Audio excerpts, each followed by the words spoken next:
حدیث مصطفیٰ صلی اللہ علیہ وسلم، نبی کریم علیہ الصلاۃ والسلام نے ارشاد فرمایا کہ جس شخص کی بیٹی ہو اور وہ اس بیٹی کو زندہ درگور نہ کرے، اس کی بہترین پرورش کرے،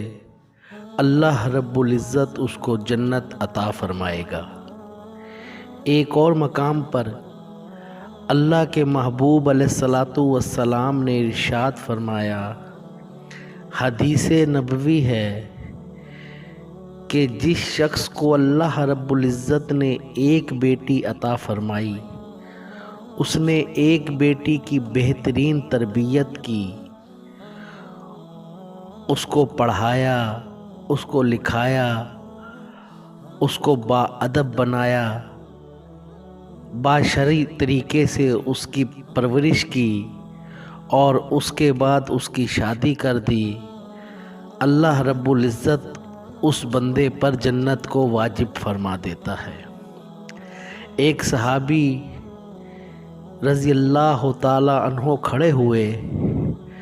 اور عرض کیا، یا رسول اللہ، یا حبیب اللہ، اگر کسی کی 2 بیٹیاں ہوں تو نبی پاک علیہ الصلاۃ والسلام نے ارشاد فرمایا کہ جس نے 2 بیٹیوں کی بھی بہترین تربیت کی، بہترین پرورش کی، اللہ رب العزت اس پر بھی جنت کو واجب فرما دیتا ہے۔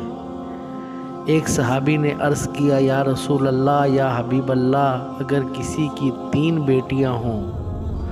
تو نبی کریم علیہ الصلاۃ والسلام نے فرمایا کہ جس کی 3 بیٹیاں ہوں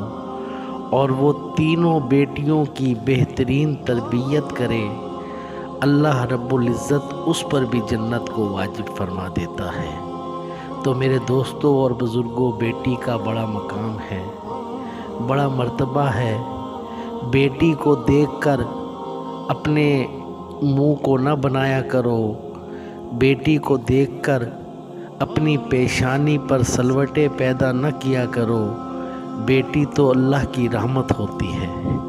بیٹی کی اسلام کے اندر بڑی شان ہے، بڑی فضیلت ہے۔ نبی کریم علیہ الصلاۃ والسلام نے ایک مرتبہ ارشاد فرمایا کہ اپنی بیٹیوں کی عزت کیا کرو، کیونکہ میں محمد مصطفیٰ صلی اللہ علیہ وسلم بھی بیٹی والا ہوں۔ نبی پاک علیہ الصلاۃ والسلام اپنی بیٹی حضرت فاطمہ الزہرا رضی اللہ تعالی عنہا سے اتنی محبت کیا کرتے تھے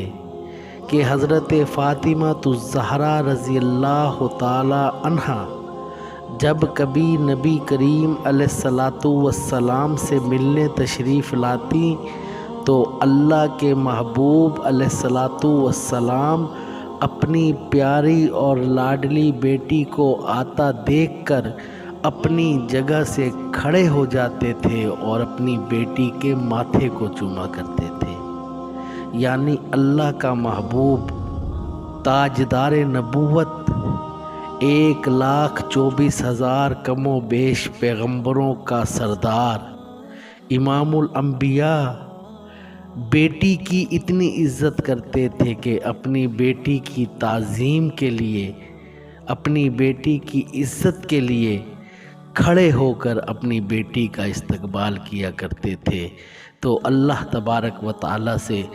دعا ہے کہ اللہ تعالیٰ ہمیں اپنی بیٹیوں کے مقام اور مرتبے کو سمجھنے کی توفیق عطا فرمائے۔